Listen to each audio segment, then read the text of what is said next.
Hello everyone. As part of the Quality Improvement Week next week, we thought we'd tell you a little bit about a new initiative that we're doing in the older adult home treatment team.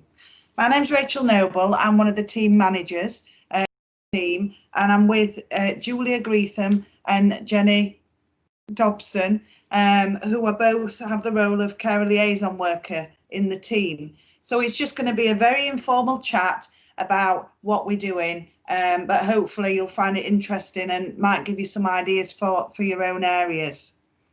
So if we just start with just telling us a little bit about how the idea of Carer Liaison worker came about. Well, we would unofficially, we were liaising with carers almost as much as we were involved with the patient.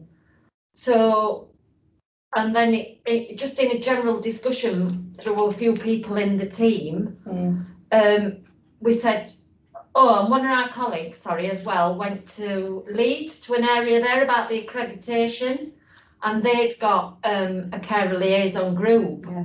And then we decided then to create as our team create our own Carer Liaison from that. Yeah, and I think also because, like Julia's just said, we were spending as much time with the carer, and the remit of our team is just, it's not just the person with the dementia or the mental health, it's also about the carer as well, and the stress and the difficulties that they find being the main carer. So although we were doing it anyway, it's a way now of spending more time with the carer specifically for their needs. Okay, and why did you both decide to apply for the role? What interested you in it? Well, I just thought I'd give it a bash. I was doing it anyway. So to make that more official, and as Jenny said, because it's more official, I always felt that I was leaving carer and I'll have a word with you next time I visit. Because we've got other things to do, whereas that time can be dedicated just to the carer and not sharing the time with the carer and the patient. And for me also, I've got personal experience and currently of being the carer for somebody who's got mental health issues. So I understand, firsthand how difficult it can be being a carer and not having that direct support yourself. So it does make a huge difference when you've got somebody to turn to, just to listen really to what is, just for what you've got to say about being a carer. Yeah. And how did you actually get up and running with the role? How did it sort of start about? Well, we started just before, unfortunately, COVID. So we sort of got together between around February, and we were just really finding our feet about that. And me and Julia were working out how we were going to do it. And we got a couple of carers already, hadn't we, that we were working with? Yeah. And then COVID happened, and then obviously, there was lockdown, so that sort of put everything on the back boiler for a while. And I know you're both support workers in the team currently, which can be a really busy role. So how does this fit alongside your other part of your job, I suppose, as being a support worker? Well, in fact, we're still trying, in some respects, trying to sort it out best way. But what I've found is if I put those, I the carer and put Carer Liaison on our planner, allocate the time, so nobody's sending us on other things when instead of saying, oh, I can't do that, I've got to do a Carer Liaison. So we just, I think we're getting there slowly, but it's about just sorting it out, because obviously neither of us have done this, specific role before. So I think what we do, we get together and we sort of try and plan the next few weeks in advance and allocate a specific time that me and Julia are on the same shift, and then we'll let other staff members know and we put it onto the visit plan, so that they know that, you know, our time's allocated to carer liaison work. Yeah. And how many sort of referrals are you getting through? Is there a lot? Yeah. We've had quite a few without looking at, because obviously we've got a spreadsheet, Yeah. and we're trying to keep a track of, you know, phone calls, visits, you know, and what we've done, so we've got some sort of idea how busy we are. It's very steady, and I think also other members of staff now across the team are getting used to referring into us when they've been to do an assessment. So, you know, they can refer to us and they'll send us an email. So I think more people are getting used to the fact that we're here. Yeah. Now. Yeah, and that's what we do, you know. Yeah. And I know you mentioned that it started up, unfortunately, just before the COVID restrictions. How did that sort of affect things, and sort of how does it work now in comparison? Now restrictions are lifted a little bit. Yeah, it's much easier to see people, and unfortunately during COVID I weren't at work, so I did still do some phone calls, but some people, some of the carers benefit from a face-to-face. Yeah. Typed. Some are happy with the phone, some do prefer. So now we've got that bit more flexibility. We can either go and see somebody or do the phone call. Yeah. And I generally say, well, I can come and see you, or do you prefer phone? And they'll say, so that they've got that option. But it was quite difficult initially with everything that were going on with COVID, and you couldn't see people because a lot of our work is about body language, about facial expressions. So sometimes you think, oh, I could do with having look, you know, seeing them face to face. So I think it's coming along all right now. I think majority is still you know, telephone contact, but a lot of that is also, like Julia said, about choice as well. You know, and obviously fitting it in for a carer can be difficult. So we generally leave it up to them, but I think things are changing a little bit now, so we do have a bit more flexibility. And I guess it helps having the two of you. One, because it's a new role, and we sort of support each other in that, and two, you know, you've got a wider spread, I suppose, of shift options or cover across the week and the weekends. And it does work out well, because we do tend to find that we have a couple of days where we're together, which is where we allocate our time together, and then Julia might have a couple of days where she's, you know, I'm not on duty and vice versa. So overall we are managing to cover between 7 days, the whole week. And different times of day as well. So what sort of support do carers need, do you think? What sort of conversations have you been having with people? Well, sometimes it may not even relate to the carer role. I think it's just somebody to talk to. You know, when they're feeling isolated, and they might say a bit about problems, but then they could just go into a conversation, you know, just general chit chat, and to talk to somebody different, especially if there's no family involved, and they're both isolated. And I think sometimes it's just the actual chat to somebody. Sometimes, you know, you can say, oh, well, have you thought of this? Have you thought of that? Have you done this? And they say, oh, no, you know, but then they'll gallop on to just a general chit chat. But some do enjoy that.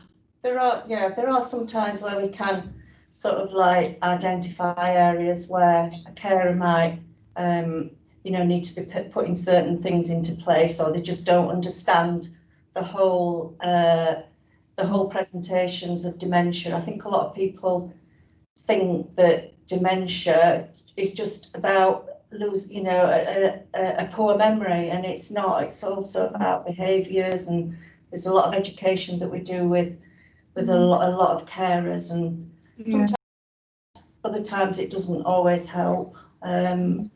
You know, but again, like Julia said, a lot of it is just about listening as well, and sort of validating and giving them the time to just offload about how they're feeling. Yeah. And have the carers been saying anything about other areas of support that they might get from other sources outside of our team or health? Family, yeah, mostly about family. And a few friends if they've got a social life, but again, that's sort of feeds into COVID as well at the moment, because you know the social stimulation and being able to get out, as especially for the over 70s, you know, when they were in lockdown, there was nothing or nowhere that anybody could go other than obviously having other family. And a lot of the referrals that we received were due to the COVID. You know, there were a dramatic change in patients. And the carers were struggling to cope because they'd lost their routine. So, there weren't any other services, you know, albeit things are just coming back a little bit gradual, but there's still nothing that we're aware of at the moment that's, you know. It's very limited at the moment, So is that sort of the common themes that were coming out from carers, is about, you know, the difficulties it's been caring for somebody, you know, while there's been limited resources elsewhere? Yeah, because at one point during that time, all they could do would go to the shops. You know, when everything, I mean, things are a little bit more flexible now, but a lot of people, they used to go to carers groups, day centres, dementia cafes, and then all that had finished. You know, some people had PAs, and they weren't working up. Carers were limited, you know, family members couldn't visit at one point, you know, because they stopped everything. So they'd lost literally any support that they had. And I think also there was, with some people, there was quite a fear of the COVID as well. So, you know, they were, whereas the carer might have perhaps been able to go out to the shops or something just to have a bit of time away from the house, they couldn't do that. And you know, there were a few that well, I know there was somebody that I saw, and they were really afraid of anybody coming in or going out or anything happening. That just made her situation worse as well. So yeah, I think sorry. Do you think, you mentioned about sort of carers getting support from family and friends, do you think there's still a stigma attached to them seeking support? Do you think that's something that's an issue? We not stigma so much, but I think it's pride. I think there's a lot of pride, particularly again with the older generation, that I don't think they like to admit that they maybe can't cope, or that they need some help, or you know, people that have been married for 50, 60 years, it's sort of like you know, through sickness and health, and they don't want that, you know, they don't want to get anybody else involved. And again, I've just thought something else there. Somebody feels as though they're betraying their, you know, the person with the illness if they're getting people in for support. So I don't think it's stigma. I think a lot of it is pride. And they like that with family members as well. A lot of the time, I don't think families are aware of how much mum and dad might be struggling with, you know, the particular issues. Yeah. And is there have you learnt any tips at all from carers, or that you can sort of share and pass on to other carers, do you think?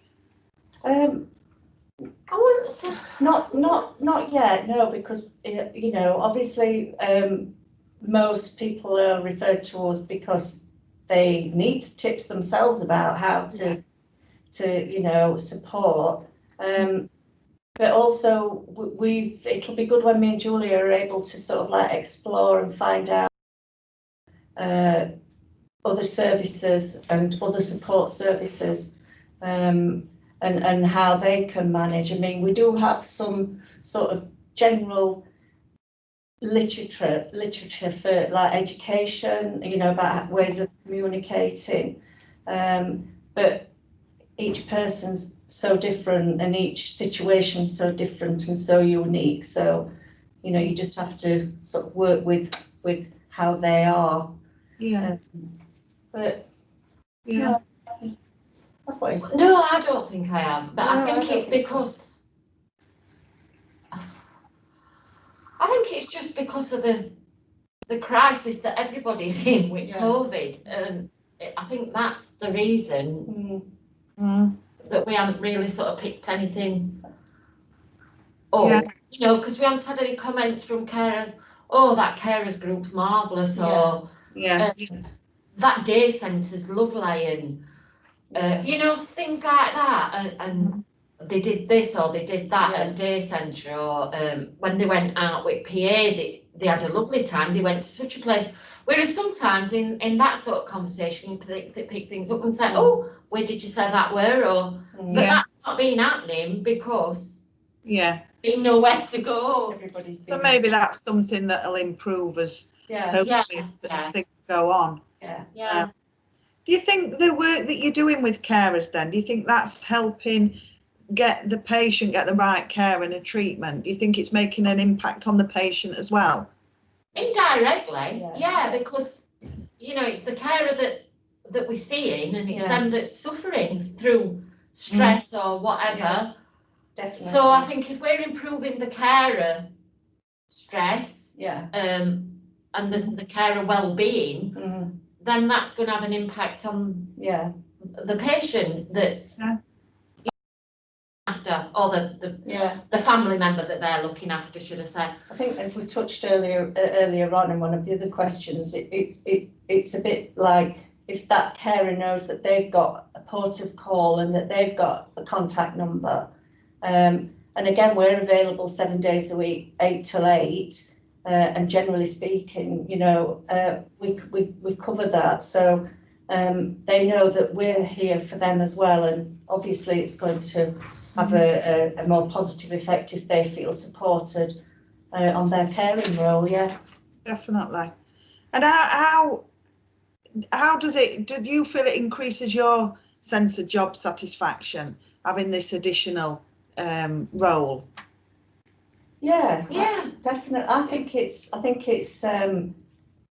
it really means something if you know, I mean, obviously the patient, the person that's got the illness or the person with the dementia, you know, they've got a lot of focus on them from the nurses in the team or from, you know, other services, and sometimes the carer doesn't really so I just like pushed to one side. I think it's really important. I mean, albeit we do, even if I'm not doing a carer liaison visit or call, we do generally have time and explain to carers what's happening, but that time is a bit more limited, so they don't, you know, but whereas this is just for the carer, so I think, you know, they're getting some time. I was asked yesterday by somebody that that had been referred to the service, and I introduced myself, and she said, so is it just for me, this? You know, and I said, yes. I said that it's for you. I said, and also we can work it however they want. So if they want phone contact every day, we can more or less do that. If it's once a week, we can do that. If they want to visit, we can go and do that. So we let them sort of guide us into what the sort of support or how much they you know, they want. So it's very satisfying. I mean, you both sound really motivated and motivating, really, to give the best service to the carers, which is excellent. How do you think you'd like to see the role develop? Because in some ways it's within your remit to look at doing that, isn't it? Yeah, we were talking about this yesterday, Yeah. weren't we? Yeah. We do believe that there is the capacity for it to be a full-time permanent role. I mean, we're obviously at the minute working it in with being a support worker. But I think there is enough work to do this and to, you know, totally focus on carer work, carer support, and especially once other services start opening up again, you know, we can signpost and suggest things because it is quite time consuming. It is, and I've found it a little bit not difficult but awkward in some of the visits and some of the phone calls I've done. There has been need for other services, but there's been no services to offer due to COVID. As they slowly coming back, then you know, that'll be better for the people involved. And we have found out today that there are some services that are opening up through the council, through social services. So we're going to focus on that now and get that all together and get some information. So we've got something concrete to sort of like hand out to carers. But yes, I think it's definitely can be a full-time role. Because, you know, phone calls with carers, they're not 10-minute phone calls. No. They are really lengthy calls. It is a proper carer session, you know, of an hour. You know, it's not a thing that you can rush. It's not something that you can just throw 15 to 20 minutes at. So yeah, there is potential definitely to expand the role time-wise. And I know you're both really experienced workers in the team and in this sort of field looking after people with dementia and mental health issues. And I know you've touched upon the fact that informally you've always done that. You've always taken account of the carers' needs, but this is sort of formalising it a little bit more. And like you said, giving them the time for themselves, which I think is really, really important. Do you think there's any training that you'd like? Now you've been in the role for a while, is there anything that you think might help you to enhance the way that you work in this field? I don't know. I really don't know, to be honest, because I won't know what we're out there. I think there are some on the trust website. There are some resources that we can look at that give lots of information. Maybe a lot of it is that we already know through working in the team anyway. But I think we're going to see what's available on there and have a look at that, because I think there is a lot that we can look at to to find out where more resources and more support for us is available. And also another thing is that people in the team also do come to us and bring us information, and let us know, did you hear about so and so? So and I think as it's building up now and people in the team are getting more used to us and used to this role, used to this role, and referring and discussing. I think it's obviously just going, it's building momentum now, because we did unfortunately start at not a very good time. We could start again now. Is there anything else you think would be useful to share with people, or do you think that gives a bit of an overview of how the role's going? I think that gives mainly an overview of what we're doing. I think carer liaison work is really important for the carer, and I think it's about trying to explain to them that it's not a weakness, or they're not saying they can't cope if they're taking support for themselves.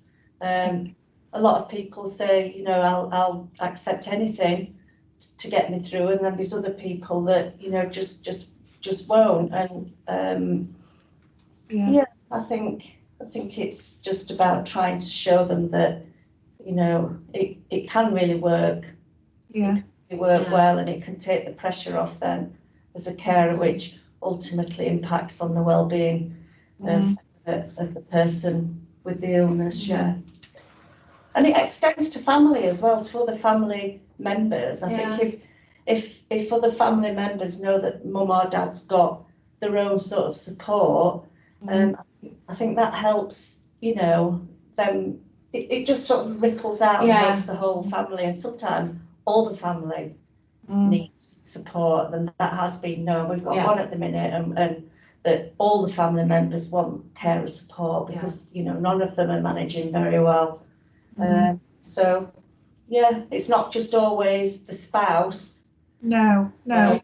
Sometimes it's you know, it's the children and you know. Yeah. Thank you for that. I think you've given a really good overview of why we started this role, how it's going, how it's gone through COVID, and how it's developing now, and how you're hoping to continue to develop, and how valuable it is. And I think, you know, if there are any other teams out there who are interested in a little bit more detail or having further conversations about sort of carer liaison and support, or if there's other teams out there who feel it'd be good for us to link in with, then, you know, I'm sure you'll stand by me by saying, you know, if people want to contact us, then that would be fine. Yes, definitely. It's all about quality improvement and sharing good practice, which is what you've done this afternoon. So thank you both, and I hope everybody listening to us, I hope it's been useful. Thank you. Thank you. Bye. Thank you. Bye. Bye.